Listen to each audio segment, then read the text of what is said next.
Hello student, welcome back to my channel Star Light coaching centre. तो प्यारे बच्चों, आप सभी का स्टार लाइट कोचिंग सेंटर में स्वागत है। प्यारे बच्चों, जैसा कि आपको हम क्लास 10 मैथ्स एनसीईआरटी पढ़ा रहे हैं प्यारे बच्चों, जिसके अंतर्गत हम आपको दो चर वाले रैखिक समीकरण युग्म pair of linear equations in two एबल्स पढ़ा रहे हैं प्यारे बच्चों, जिसके अंतर्गत आज हमारा ये सेकंड लेक्चर होगा और हम इसका फर्स्ट लेक्चर दे चुके हैं और वास्तविक संख्या बहुपद की सारी क्लासेस फिनिश कर चुके हैं प्यारे बच्चों, और अच्छी तरह से हर एक उदाहरण, हर एक प्रश्नावली के सारे क्वेश्चन फिनिश किए हैं। तो प्यारे बच्चों, मुझे पूर्ण उम्मीद है, मुझे पूर्ण विश्वास है पर प्यारे बच्चों कि आप उसे अच्छी तरह से कंप्लीट कर लिए होंगे, तब आकर ये हमारी क्लास को देख रहे हैं। ठीक है, अगर ना देखे हों तो आप जाकर के कृपया उन सही लेक्चरों को देखें। यदि आप वास्तविक संख्या बहुपद नहीं देखें तब भी कोई दिक्कत नहीं, लेकिन दो चर वाले रैखिक समीकरण में यदि आज ये वीडियो देख रहे हैं तो पहला इसका फर्स्ट लेक्चर देखिए, तभी आपको ज़्यादा समझ में आएगी। तो आज उसी की श्रृंखला में प्यारे बच्चों, आज हम आपको बहुत इंपॉर्टेंट क्वेश्चन जो है पढ़ाने वाले हैं, जिसमें कि हमेशा और हमेशा बोर्ड एग्जाम में आते रहते हैं। ठीक है, तो चलिए देरी न करते हम सेशन की शुरुआत करते हैं, और वीडियो को अधिक से अधिक शेयर कर दीजिएगा, चैनल को सब्सक्राइब करिए, जिससे किसी भी क्लास को हम अपलोड करें सबसे पहले उसको नोटिफिकेशन आप तक पहुंचे। ठीक है प्यारे बच्चों, तो चलिए देरी न करते हम क्या करते हैं, शुरुआत करते हैं भाई। ओके, तो देखिए प्यारे बच्चों, इसमें है क्या कि सबसे पहले समझ ले कि दो चर वाला रैखिक समीकरण क्या होता है। ठीक है, ऐसा समीकरण जिसमें चर की अधिकतम घात क्या होती है, एक होती है, उसे क्या कहते हैं, रैखिक समीकरण कहते हैं। और इसमें कितने होंगे, दो चर होंगे, और उस चर की अधिकतम घात कितनी होगी, एक ही होगी। तो सबसे पहले देखेंगे कि दो चर वाला रैखिक समीकरण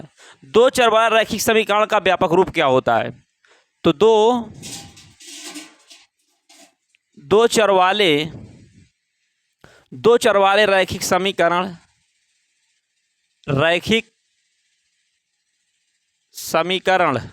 दो चर वाले रैखिक समीकरण का व्यापक रूप। तो दो चर वाले रैखिक समीकरण का व्यापक रूप क्या होता है प्यारे बच्चों, ax प्लस by प्लस सी बराबर क्या हो, 0। तो इसमें देखिए कितने चर हैं, दो चर हैं, चर की अधिकतम घात कितनी है, एक है। तो कैसा समीकरण है, रैखिक समीकरण है। और इसमें चर कितने हैं, दो चर हैं, तो इसीलिए इसे कहा गया दो चर वाले रैखिक समीकरण का व्यापक रूप। अब सुनिए, दो चर वाले रैखिक समीकरण का युग्म क्या होगा, कैसे बताएंगे, तो लिखेंगे दो चर वाले रैखिक समीकरण का युग्म, दो चर वाले रैखिक समीकरण का युग्म, रैखिक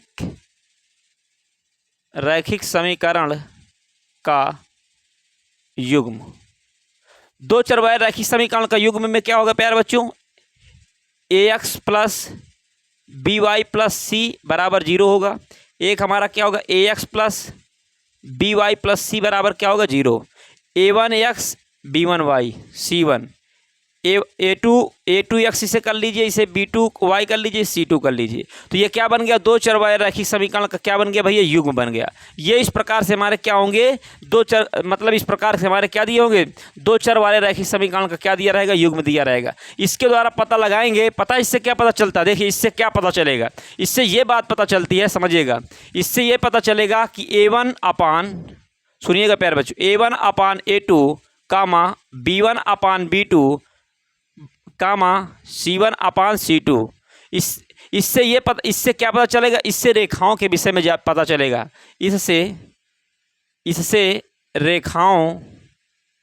इससे रेखाओं के बारे में जानकारी मिलेगी,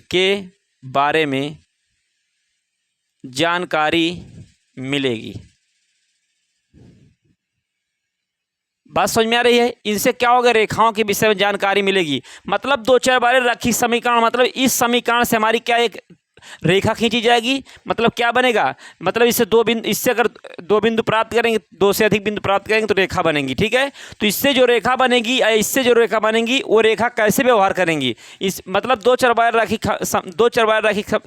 वाले रैखिक समीकरण युग्म से निरूपित रेखाएं तीन प्रकार की होती हैं। और वो कैसे पता लगाएंगी, तीन प्रकार की जो रेखाएं हैं वो कैसी हैं, कि प्रतिच्छेदित हैं, कि संपाती के समांतर हैं। तो उसके लिए यहाँ से पता चलेगा, a1 अपान a2 कामा b1 अपान b2 कामा c1 अपान c2, इससे रेखाओं के बारे में जानकारी मिलेगी प्यारे बच्चों। तो इस तरह से ये हमारा क्या हो जाता है, पॉइंट हमारा इंपॉर्टेंट हो जाता है। मुझे पूर्ण विश्वास है आपको ये बात अच्छी तरह समझ में आई होगी। ठीक है, तो ये इससे रेखाओं के बारे में क्या होगी, जानकारी मिलेगी भैया। और ये दो चर वाले रैखिक समीकरण का क्या है भैया, दो चर वाले रैखिक समीकरण का ये व्यापक, दो चर वाले रैखिक समीकरण का ये क्या है, व्यापक रूप है। ठीक है, और ये क्या है, दो चर वाले रैखिक समीकरण का युग्म है। ओके, जो कि ये क्या है, ये भाई हमारा क्या इंपॉर्टेंट है ये भी। ओके, तो इससे हम समझेंगे कि दो चर वाले रैखिक समीकरण का पहले व्यापक रूप, इससे जो दो हमारे समीकरण बन के दो चर वाले रैखिक समीकरण का युग्म बनकर दिखेगा वो कैसे होगा, मतलब इस रूप का होगा। यहाँ a1 b1 c1 के स्थान पर कोई भी हमारी संख्या हो सकती है, कोई भी हमारा पूर्णांक हो सकता है। ओके, तो इससे हमारा दो समीकरण रहेगा और ये दो समीकरण से पता लगाएंगे भैया कि इससे कितनी प्रकार की रेखाएं बनेंगी। तो इससे तीन प्रकार की रेखा बनेगी, या तो क्या समांतर बनेगी, या तो संपाती बनेगी, या तो प्रतिच्छेद रेखा बनेगी। ये तीन प्रकार का व्यवहार करती हैं। कौन भैया? दो चर वाले रैखिक समीकरण युग्म द्वारा जो निरूपित रेखाएं हैं वो तीन प्रकार का बिहेवियर करेंगी, या तो संपाती रेखाएं बनेंगी उनसे, या तो समानांतर, या तो प्रतिच्छेदित रेखा। तो मुझे पूर्ण विश्वास है प्यारे बच्चों इतनी बात आपको समझ में आई होगी। अभी से हम रब करेंगे और हम आगे अब आपको पढ़ाने जा रहे हैं। क्या पढ़ाएंगे? दो चर वाले रैखिक समीकरण युग्म द्वारा निरूपित रेखाएं तीन प्रकार का व्यवहार प्रदर्शित करती हैं। ओके, या कह सकते हैं दो चर वाले रैखिक समीकरण से निरूपित रेखाएं तीन प्रकार की होती हैं। दो चर वाले रैखिक समीकरण द्वारा निरूपित रेखाएं तीन प्रकार की होती हैं, उनके विषय में हम डिस्कस करेंगे, फिर सवाल को सॉल्व करेंगे। ठीक है, तो इसे रब करते हैं भैया, और इसका स्क्रीनशॉट ले लिए होंगे, मुझे पूर्ण विश्वास है, या तो नोट डाउन कर लिए होंगे। तो चलिए देरी ना करते हुए हम अब आपको क्या पढ़ाएंगे? दो चर वाले रैखिक समीकरण क्या लिखेंगे भैया? लिखेंगे दो चर वाले रैखिक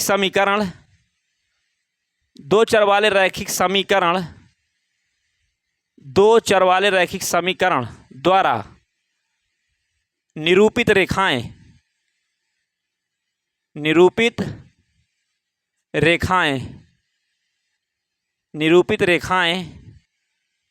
रेखाएं भैया तीन प्रकार की होती हैं। तीन प्रकार की होती हैं। आप सुनिएगा कौन कौन सी होती हैं, उनके विषय में हम आपको बढ़िया ग्राफ बना करके और अच्छी तरह समझाएंगे कि जो तीन प्रकार की रेखाएं होती हैं उनमें क्या क्या क्वालिटी होती हैं और उनकी क्या क्या विशेषता होती है। ओके, और उससे क्या क्या किन किन बातों का हमें पता चलता है। तो सबसे पहले हम क्या बनाएंगे भैया? सबसे पहले हम बनाने जा रहे हैं ग्राफ। क्या बनाएंगे? ग्राफ बनाएंगे। मतलब जो दो रेखाएं हैं उनको हम ग्राफ पर, वो जो दो रेखाएं उनको ग्राफ पर दर्शाएंगे, तीन प्रकार का व्यवहार करेंगे। कैसे? तो चलिए पहला नंबर देखेंगे। पहला समझिएगा भैया, पहला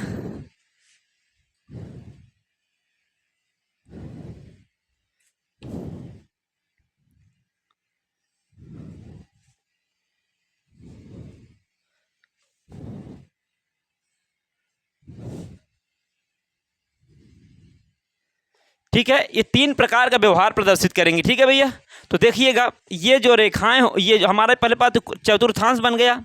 ये क्या है? चतुर्थांश। इनमें हम क्या करेंगे? रेखाओं को हम दिखाएंगे कि वो तीन प्रकार का व्यवहार कैसे दिखाएंगी, या तीन प्रकार का व्यवहार कैसे प्रदर्शित करेंगी, या फिर कह सकते हैं तीन कंडीशन कैसे बनाएंगे। ठीक है, समझिएगा।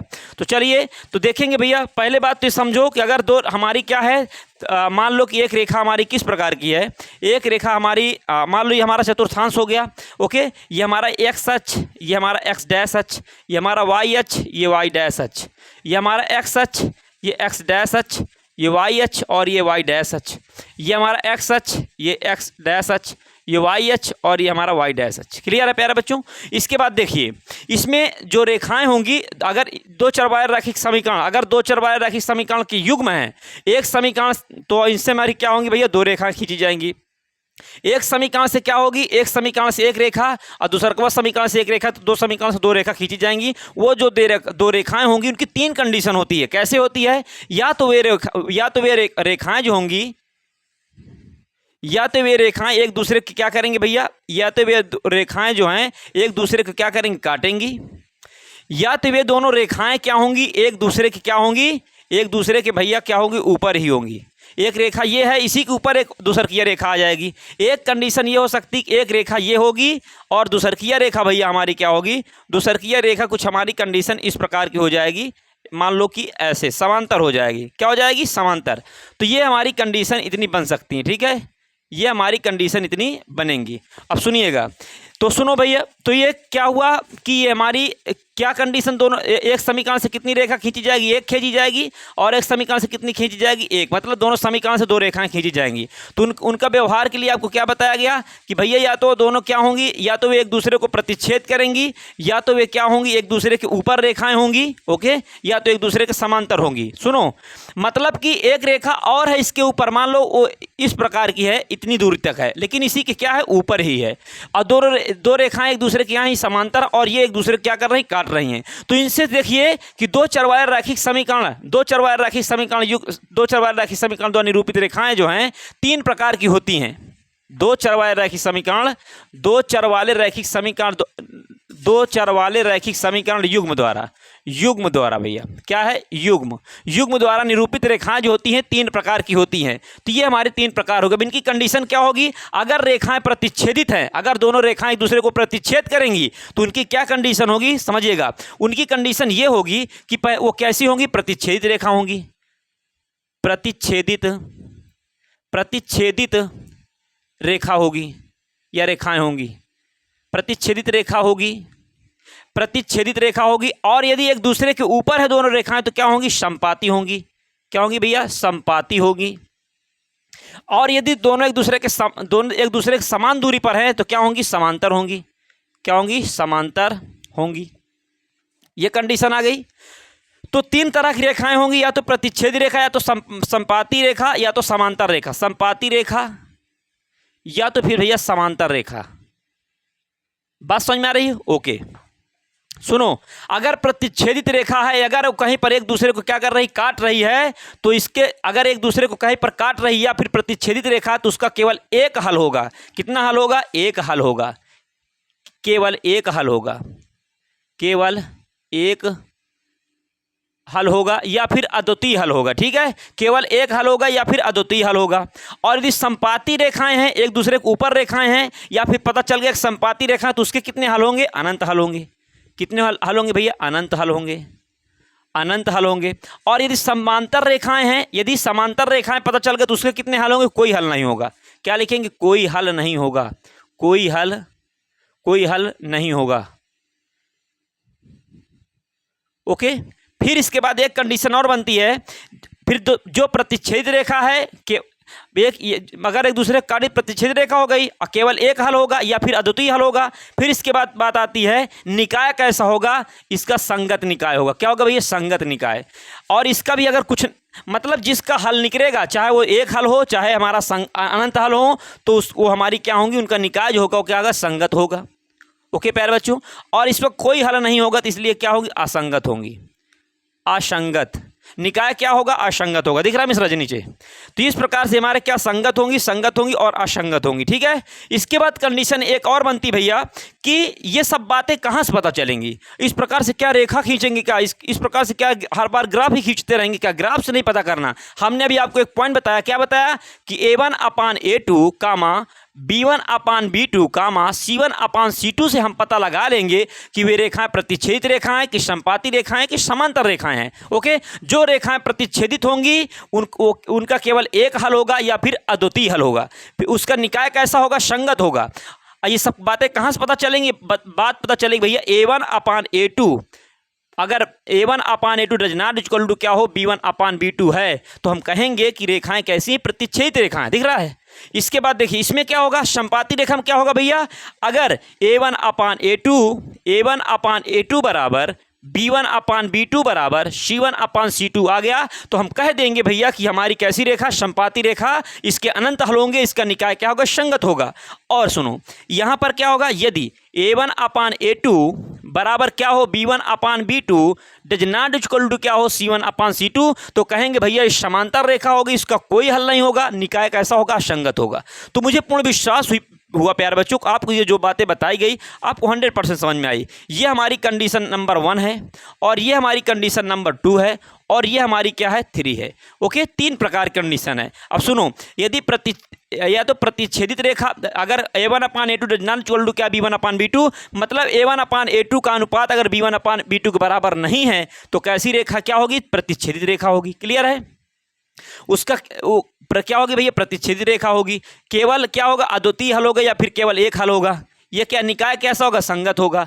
और ये कब condition A1/A2 does not equal to B1/B2 होगा, तब ये सब बातें पता चलेंगी। ठीक है, इसके द्वारा हम पता लगा लेंगे इस सब बातों को। इसी प्रकार ये हमारा क्या होगा, संपाती रेखा कब होगी, जब A1/A2 बराबर B1/B2 बराबर C1/C2, मतलब तीनों के अनुपात क्या आएंगे, बराबर आएंगे। इसी प्रकार ये कंडीशन आ जाएगी। इसी प्रकार ये अगर A1/A2 बराबर B1/B2 does not equal to किसको, C1/C2 के, तब हम कहेंगे कैसी भैया, समांतर रेखाएं हैं। तो प्यारे बच्चों, मुझे पूर्ण विश्वास है आपको ये बातें जो बताई गई आपको 100% समझ में आई होगी। इससे हम क्या करेंगे, इससे हम पता लगा लेंगे कि भैया अगर A1/A2 बराबर है, अगर A1/A2 बराबर है B1/B2 के, बराबर है C1/C2 के, तब हम इससे क्या कहेंगे कि भैया इस संपाती रेखा बनेगी। अगर A1/A2 does not equal to B1/B2 तो क्या हो जाएगी, प्रतिच्छेद रेखा। अगर A1/A2 बराबर B1/B2 does not equal to C1/C2 तो कैसी रेखा हो जाएगी, समानांतर रेखा हो जाएगी। तो प्यारे बच्चों, इस प्रकार हमने आपको ये सारी बातें बताने की कोशिश की, आपको 100% समझ में आई होंगी। अगर ना आई हो तो फिर से एक बार देख लीजिएगा, आपको 100% समझ में आ जाएगी। और वीडियो को शेयर कर दीजिए ना, मजा तो आ रही होगी ना। ओके, इसी प्रकार बस कंटिन्यू बने रहिए, आपको 100% समझ में चीजें आएंगी। अब हम आएंगे प्रश्नावली के प्रश्न में आएंगे और हर एक क्वेश्चन को सॉल्व करके आपको दिखाएंगे जो जो उसमें कहेगा। ठीक है, ये बात, इससे ये बहुत इंपॉर्टेंट बात है, इससे सारे क्वेश्चन हम क्या करेंगे, सॉल्व करके आपको हम दिखाएंगे। तो चलिए प्यारे बच्चों, इसे हम क्या करेंगे, रब करेंगे और वीडियो को अधिक से शेयर कर दीजिएगा। ओके, तो चलिए प्यारे बच्चों रब कर दे। ओके प्यारे बच्चों, तो इस प्रकार से हमने आपको ये सारी बातें समझा दी। ठीक है, कि दो चरवाहे रैखिक समीकरण युग्म द्वारा निरूपित रेखाएं जो है 3 प्रकार की होती हैं। वो कैसी कैसी होती हैं, एक प्रतिच्छेद रेखा होगी, एक समांतर रेखा होगी और एक क्या होती, संपाती रेखा होगी। और इनमें कैसे क्या, इनका निकाय क्या होगा और हल कितने प्राप्त होंगे, सब बातें हमने बता दी। तो आइए प्यारे बच्चों, चलिए एक देखिए स्क्रीन पर क्वेश्चन को देखिए। कह रहा है कुछ प्रश्नावली 3.1 का दूसरा नंबर देखिए, क्या कह रहा है, अनुपातों A1/A2, B1/B2 और C1/C2 की तुलना करके ज्ञात कीजिए। इनकी तुलना करके, इनसे पता करके ज्ञात करना है। ज्ञात करके क्या करना है, मतलब तुलना कर ज्ञात कीजिए कि निम्न समीकरण युग्म द्वारा निरूपित रेखाएं एक बिंदु पर प्रतिच्छेद करती हैं या फिर समांतर हैं या फिर संपाती हैं। तो चलिए अब रैखिक समीकरण युग्म क्या दिया हुआ है, देखिए भैया। पहला क्वेश्चन है 5x। तो देखिए क्या क्वेश्चन दिया है, क्वेश्चन हमारा दिया है 5x - 4y + 8। 5x - 4y, 5x 1 minute भैया, 5x - 4y, 5x माइनस का 4y प्लस का 8 बराबर क्या है, 0। और दूसरा क्या दिया है, 7x + 6y - 9 बराबर 0। 7x + 6y, 7x + 6y - का 9 बराबर क्या है, 0। ये हमारा क्या दिया है भैया, हमारा समीकरण दिया हुआ है। क्या है, ये पहला क्वेश्चन दिया हुआ है। और ये हमारा देखिए ax + by + c के रूप का ये है, ax + by + c के रूप का है। मतलब दो चरवाहे रैखिक समीकरण क्या है, दो चरवाहे रैखिक समीकरण युग्म दिया हुआ है। ठीक है, तो बताओ ये अगर इससे दिया है तो इससे हम पता लगाएंगे कि, अब इससे हम पता लगाएंगे कि ये एक बिंदु पर प्रतिच्छेद करेगी कि संपाती है कि समानांतर है। ओके, तो ये इसका पता कैसे चलेगा, हमने आपको बताया, क्या बताया सॉल्यूशन में, कैसे अभी हमने कैसे बताया कि दो चरवाहे, ये हमारा अगर ये दो चरवाहे रैखिक समीकरण जो दिया हुआ इससे पता लगाना है कि रेखाएं संपाती प्रतिच्छेदित है कि समानांतर है। तो इसके लिए हमारे पास एक कंडीशन होती, क्या होती है कि सबसे पहले A1/A2 निकालो, फिर B1/B2 निकालो, फिर C1/C2 निकालो। फिर अगर ये आपस में बराबर नहीं आ रहे हैं तो क्या हो जाएगा भैया, प्रतिच्छेदित। अगर ये आपस में तीनों बराबर आ रहे हैं, संपाती। अगर ये दोनों बराबर हैं और ये बराबर नहीं है इसके, तो हमारी क्या बन जाएगी, वो हमारी समांतर कंडीशन बन जाती है। तो चलिए हम क्या करेंगे, अब इसमें हम सबसे पहले, अब सुनो, A1 का मान क्या होता है, A2 का मान क्या होता है, B1 का मान क्या होता है, B2 का मान क्या होता है, C1 का मान क्या होता है, C2 का मान क्या होता है। तो भैया जो A1 का मान है यहाँ पर, ये जो x का जो गुणा, पहला समीकरण, ये फर्स्ट समीकरण जो दिया हुआ है, इसमें ये समीकरण हमारा क्या 1 है और ये समीकरण 2 है कि नहीं। ये समीकरण 1 में जो x का गुणांक होता है A1 का मान होता है। ओके, इसके बाद क्या होगा, इसके बाद इसमें ये समीकरण 2 में जो x का गुणांक होगा वो हमारा A2 का मान होगा। तो A1 का मान कितना है 5, A2 का मान कितना 7। इसी प्रकार B1 का मान, B2 का मान, देखो भैया B1 का मान क्या होगा, y का जो गुणांक होगा चिन्ह सहित रखेंगे। y का समीकरण 1 में जो y का गुणांक होगा B1 का मान होगा, समीकरण 2 में जो y गुणांक होगा वो किसका होगा, हमारा B1 का मान होगा। इसी प्रकार C1 कंडीशन, इसके बाद जो बचेगा वो सब हमारा क्या होता है, C1 बराबर 8 दिया है और C2 बराबर कितना दिया, -9 दिया है। इतनी बात पता चल गई, तब हम क्या करेंगे, अनुपात निकालेंगे। A1/A2 का अनुपात निकालो, लिखोगे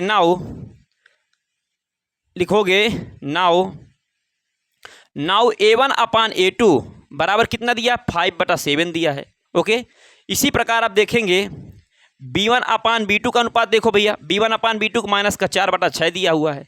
ओके, और अगर C1/C2 की बात करें तो C1/C2 का अनुपात जो दिया है वो भी कितना दिया, 8/-9 दिया है। लेकिन ये तब निकाला करो जब ये दोनों आपस में क्या हो, बराबर हो। मतलब A1/A2 का मान B1/B2 का हो, बराबर हो, तब इसे लगा आगे वाली कंडीशन किया करो, नहीं मत किया करो, यहीं से पता चल जाता है। लिखोगे चूंकि A1/A2 does not equal to किसके है, B1/B2 की। सही बात है कि नहीं, सही कह रहे हैं विपिन सर ना, हाँ 100% सही कह रहे हैं कि भैया A1/A2 का मान कितना है, 5/7 है। B1/B2 का मान कितना, माइनस का 4/6। क्या ये आपस में बराबर हैं? अगर बराबर नहीं है, अगर हम बताएं भैया आपको कि अगर A1/A2 does not equal to क्या हो, B1/B2 के, तो भैया क्या होता है, ये हमारी कैसी रेखा होगी, प्रतिच्छेदित रेखा होती। सही बात है कि नहीं। अर्थात क्या कहेंगे कि ये एक बिंदु पर क्या करेगी, प्रतिच्छेद करेगी। A1/A2 does not equal to क्या, B1/B2 है, इसलिए यह एक बिंदु पर प्रतिच्छेद कर, इसलिए ये रेखा, इसलिए यह रेखा या इसलिए ये रेखाएं एक बिंदु पर प्रतिच्छेद करेंगी, एक बिंदु पर प्रतिच्छेद करेंगी।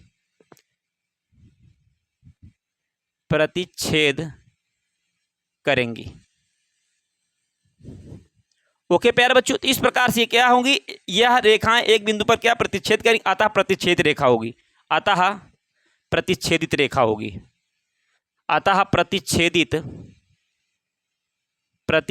रेखा होगी, प्रतिच्छेदित रेखा होगी। अब बताओ भैया, अगर ये प्रतिच्छेदित रेखा होगी तो इसके हल कितने होंगे, अद्वितीय हल होगा, केवल एक हल होगा। और निकाय कैसा होगा पूछ ले तो संगत निकाय होगा।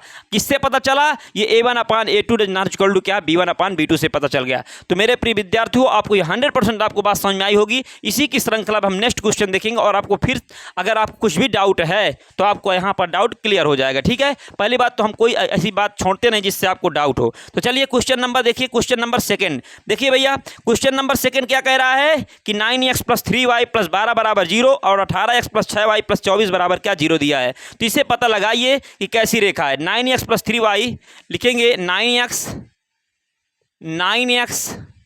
प्लस का 3y, इसके बाद कितना दिया है, इसके बाद दिया भैया 12 बराबर क्या दिया, 0 दिया है।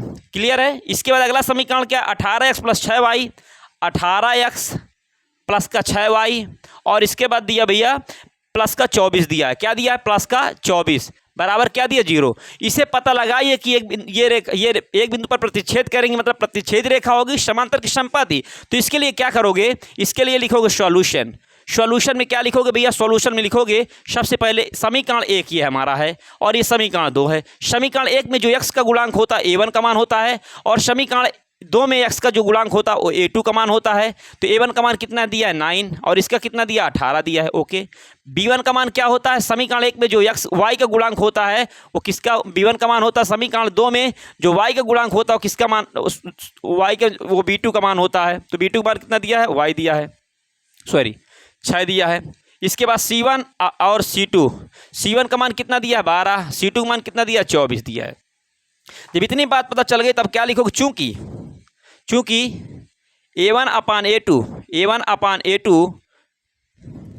A1/A2 कितना दिया है, 9/12 दिया है, 9/18 दिया है।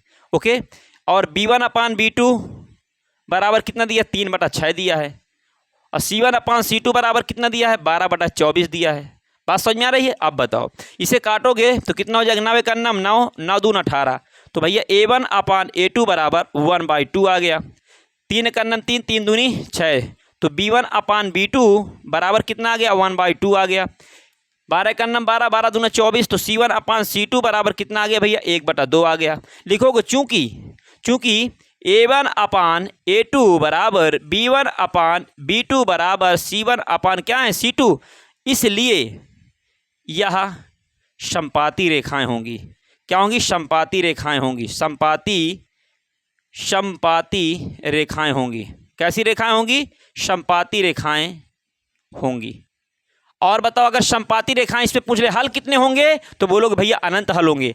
पूछे संगत क्या होगा, बोलो इसका निकाय क्या होगा, संगत होगा। ओके, तो ये कैसे पता चला, ये हमें पता चला है, किससे पता चला है, देखिए भैया पता जो चला है, मुख्य बात हमारी क्या होगी, ये बात होगी। ठीक है, इसी से हम पता लगा लिए हैं कि भैया ये क्या होगी, संपाती रेखा होगी, समांतर होगी, कि हमारी क्या होगी, प्रतिच्छेद रेखा होगी। तो चलिए इसे हम क्या करेंगे, रब करेंगे। इसी की श्रृंखला में नेक्स्ट क्वेश्चन देखेंगे और इसे हम क्या करेंगे, रब करेंगे। आपको 100% समझ में आ रहा होगा। ठीक है प्यारे बच्चों, तो चलिए देरी ना करते हुए हम क्या करेंगे, नेक्स्ट क्वेश्चन को। तो स्क्रीन पर देखिए क्वेश्चन को, नेक्स्ट क्वेश्चन को स्क्रीन पर देख। हम एक भी क्वेश्चन नहीं छोड़ेंगे जिससे आपको प्रॉब्लम हुई है।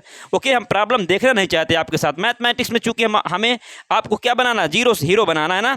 जब अगर जीरो से हीरो बनाना तो एक भी क्वेश्चन छोड़ना भैया क्या है, घातक है आपके लिए। तो इसलिए हम एक भी क्वेश्चन नहीं छोड़ेंगे। ठीक है, चलिए, जिससे आपको कोई भी कठिनाई ना हो। तो क्वेश्चन ये हमारा 3 नंबर क्या दिया भैया, 3 नंबर दिया है 6x माइनस का 3y, इसके बाद क्या प्लस का 10 बराबर क्या दिया, 0 दिया है। इसके बाद 2x दिया है, 2x माइनस का y प्लस का क्या दिया है, 9 बराबर क्या दिया, 0 दिया है। अब बताओ, इसे पता करके बताइए कैसी रेखाएं हैं। तो इसके लिए सबसे पहले क्या करोगे, चूंकि हमारे सर बताए थे, विपिन सर क्या बताए थे कि समीकरण एक मान लेना, एक समीकरण 2 मान लेना। समीकरण 1 में जो x का गुणांक होता है a1 का मान होता है, किसका मान होता है, a1 का। और समीकरण 2 में जो x का गुणांक होता है वो a2 का मान होता है। a1 का मान 6, a2 का मान कितना दिया, 2 दिया है। b1 का मान, b2 का मान, b1 का मान कितना दिया है, b1 का मान क्या, समीकरण 1 में जो y का गुणांक होता है चिन्ह सहित रखा करेंगे, वो b1 का मान। और समीकरण 2 में जो y का गुणांक होता है वो किसका, इसका गुणांक क्या है, माइनस का 1 है, वो हमारा b2 का मान होता है। इसके बाद c1 का मान क्या होगा, 10 होगा। और c2 का मान कितना होगा भैया, c2 का मान जो होगा 9 होगा। ठीक है, तो अब क्या करोगे, लिखोगे क्या, नाउ क्या कंडीशन बनेगी भैया, a1/a2 निकालोगे। अब a1/a2 6 बटा कितना है, 2 है। तो बताओ इसके बाद क्या निकालोगे, b1/b2। तो b1/b2 कितना है, माइनस का 3 बटा माइनस का 1 दिया है। इसके बाद क्या, c1/c2 बराबर क्या है, c1/c2 बराबर लिखोगे 10 बटा कितना है, 9 है। अब बताओ 2 एक नम 2, 2 3 6। अब बताओ ये माइनस का माइनस कट जाएगा, 1 3 को 3 ही रहेगा। ओके, फिर ये हमारा नहीं कटेगा कुछ भी, तो उसी प्रकार रहेगा। लिखोगे चूंकि a1/a2, सही बात है, a1/a2 बराबर है भैया b1/b2 को। सही बात है कि ना, 3 इसमें भी है, 3 इसमें भी है। लेकिन कंडीशन क्या आई, b1/b2 मान कितना, 3 है, a1/a2 मान कितना, 3 है। ये दोनों बराबर है, लेकिन क्या है, c does not equal to क्या है, c1/c2, चूंकि इसका मान कितना 10 बटा 9 दिया है। तो बताओ अगर ये हमारा कितना आ गया, c1/c2 डज नॉट, मतलब कि एक आपस में बराबर नहीं है, तो कैसी रेखा होंगी, अतः इसलिए ये समांतर रेखाएं होंगी। क्या होंगी भैया, समांतर रेखाएं होंगी। सिर्फ हमसे रेखाओं के विषय में पूछ रहा था, हमने रेखाओं के विषय में सिर्फ जानकारी दे रहे हैं आपको कि ये समांतर रेखाएं होंगी। ओके प्यारे बच्चों, ये क्या होंगी, समांतर रेखाएं होंगी। और इसी में पूछता है इसका हल क्या होगा, बोलोगे कोई हल नहीं होगा, क्योंकि समांतर रेखा है। बोलो निकाय क्या होता है, बोलो असंगत होता है। बात समझ में आ रही, बस इतनी बात इसमें पूछ सकता, बस हो गया। तो प्यार बच्चों, मुझे पूर्ण विश्वास है आपको ये 100% ये बातें आपको समझ में आई होंगी। मिश्रा जी कितना समय हुआ। तो प्यार बच्चों, जैसे कि आपको क्वेश्चन नंबर 1 के अंतर्गत ये सारी बातें बता दी आपको। ठीक है, क्वेश्चन नंबर 1 के अंतर्गत नहीं, क्वेश्चन नंबर सर 2 के अंतर्गत ये बताए हो कि 2 के अंतर्गत 3 क्वेश्चन आप बताए हैं, और तीनों क्वेश्चन सर विपिन सर जो आप तुम बताए हो ना, 100% हमें समझ में आया। ओके प्यारे बच्चों, समझ में आया है, ठीक है। ये जो आप तुम बताए हमको बिल्कुल समझ में आया। अब इसी की श्रृंखला में क्वेश्चन नंबर 3 की ओर आते हैं। निर्देश देखते हैं क्या दिया है। क्वेश्चन नंबर 3 का निर्देश देखो भैया। क्वेश्चन नंबर 3 का निर्देश क्या कह रहा है कि अनुपातो a1/a2, स्क्रीन पर देखिए क्वेश्चन को, कह रहा है अनुपातो a1/a2, b1/b2 और c1/c2 की तुलना कर ज्ञात कीजिए कि निम्न रैखिक समीकरणों के युग्म संगत है या असंगत। अब बताओ भैया, मतलब यही प्रोसेस करना पड़ेगा। सबसे पहले पता करना पड़ेगा रेखाएं कैसी हैं।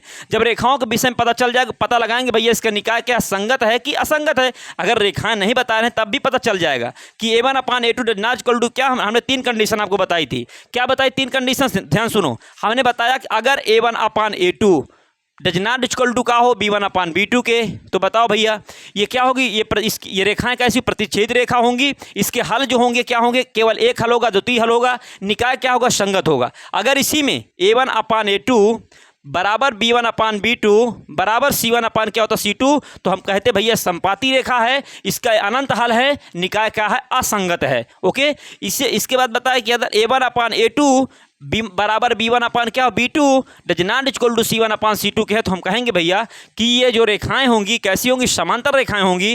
फिर इसके बाद क्या बताया, इसका हल क्या होगा, कोई हल नहीं होगा, निकाय क्या होगा, असंगत होगा। अगर प्रतिच्छेदित रेखा है तो निकाय क्या होगा, संगत होगा। अगर हमारी संपाती रेखा है तो निकाय क्या होगा भैया, संगत होगा। अगर हमारी समांतर रेखाएं हैं तो निकाय क्या होगा, असंगत होगा। तो ये 3 कंडीशन है, इसके द्वारा हम पता लगाएंगे भैया कि कैसे क्या हम कैसे पता लगाएंगे संपाती हैं कि हमारी समांतर हैं कि क्या हैं, उसके विषय में हम समझेंगे अब, ठीक है, अच्छी तरह से। बाकी यही प्रोसेस हमें करना पड़ेगा। तो सभी लोग क्वेश्चन नंबर 3 को पढ़ते रहें भैया स्क्रीन पर। ओके चलिए, तो इसका पहला क्वेश्चन हमारा क्या दिया है, तीसरा का पहला 3x प्लस क्या दिया भैया, 3x प्लस 2y बराबर 5 दिया है।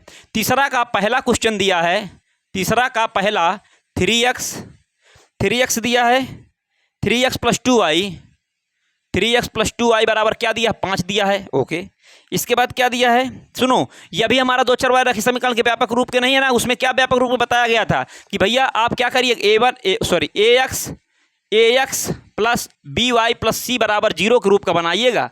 इस रूप का बनाइएगा तभी मजा आएगी सॉल्व करने की। तो ये क्या करेंगे, 5 की इधर लाओ, क्या बनेगा 3x प्लस का 2y माइनस का 5 बराबर क्या हो जाएगा 0। ये हमारा समीकरण नंबर 1 बनेगा। इसके बाद देखो अगला क्या दिया, 2x माइनस 3y बराबर 7, 2x माइनस 3y क्या दिया भैया, 2x माइनस का 3y बराबर 7 दिया है। तो इसे हम क्या करेंगे, 2x माइनस 3y माइनस का 7 बराबर क्या करोगे 0। ये हमारा समीकरण नंबर 2 बनेगा। अब देखो ये समीकरण 1 ये समीकरण 2, अब क्या करोगे सॉल्यूशन में करोगे, क्या करोगे भैया कि सबसे पहले समीकरण 1 में जो x का गुणांक होता है हमारा किसका मान होता है, a1 का मान। इसके बाद समीकरण 2 में जो x का गुणांक होता है हमारा किसका मान, a2 का। तो a1 का मान कितना दिया है, 3 दिया है, कितना है 3, a2 का मान कितना दिया 2। इसी प्रकार b1 का मान देखेंगे और b2 का मान देखेंगे। तो b1 का मान कितना है, जो ये समीकरण 1 में जो y गुणांक होता है b1 का मान, और समीकरण 2 में जो y गुणांक होता है हमारा b2 का मान होता है, तो माइनस का 3। अब बताओ भैया c1 का मान कितना है, माइनस का 5 है।